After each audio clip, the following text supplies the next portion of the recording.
तेरा मतवाला आई आई PDI आई आई PDI आई आई PDI आई आई PDI आई आई PDI आई आई PDI आई आई PDI आई आई PDI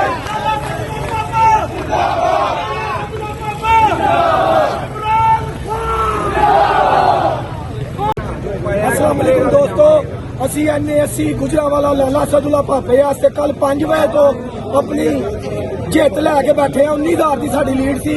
अज अगला दिन राती 10:30 बजे का टाइम 11 बजे का हो गया, सानू कोई रिजल्ट नहीं दिता जा रहा। जुलम ते ज्यादती अखीर कर रहे ने।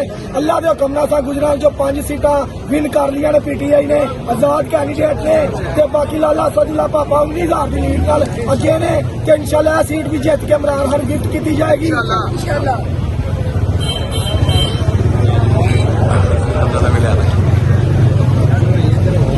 जिस तरह आपने देखा कुरम दस्तगीर को हराया, जुल्फकार भिंडर को हराया, अहमद चट्टा ने हराया चीमा को, ग्रुप को, इस तरह इंशाअल्लाह इधर से हम ये जो बैठे हैं भगोरे और ये 2 नंबर शेर, इनको इंशाअल्लाह इनकी बात दिखाएंगे कि ये नकली शेर है। ये नकली शेर इंशाअल्लाह पिंजरा जीतेगा और उसी पिंजरे में ये शेर को हम लेके जाएंगे और इसको जिगिर और की सड़कों पे इंशाअल्लाह पूरे शहर में घुमाएंगे इंशाअल्लाह। बिस्मिल्लाहिर्रहमानिर्रहीम। मैं आरओ से ये अपील करता हूँ कि खुदा का खौफ करो। अल्लाह ताला के बाद इन लोगों ने अपनी जो इंसाफ की उम्मीद है आपके हाथों में दी हुई है, तो आप कुछ खुदा का खौफ करो। ये 5 लाख जो है वोटर का ये हल्का है NASC, जिसमें लाला सदुल्ला भापा विन कर चुके हैं, लेकिन आपने जबरदस्ती जो है ये रिजल्ट अनाउंस नहीं कर रहे। कुछ ना कुछ खुदा का खौफ करो। आपने इसका हिसाब खुदा को भी देना है, इस मुल्क को भी देना है, इस हल्के के 5 लाख वोटर को भी देना है।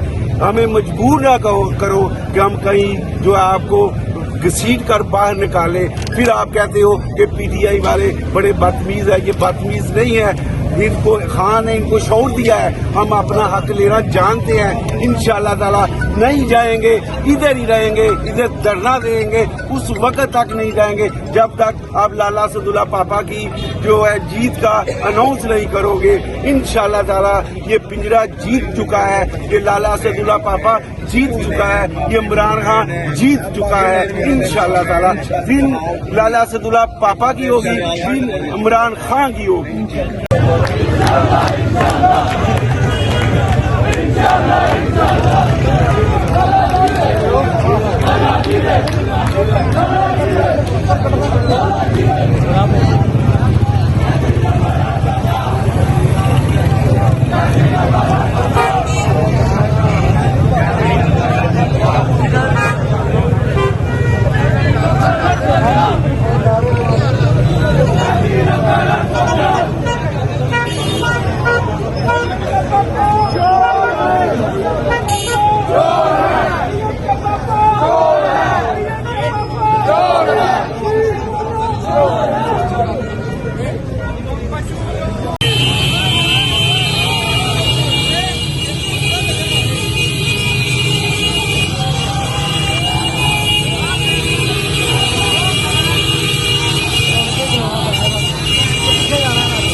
पर्ची फाड़ के तस्वीर ले ना यार।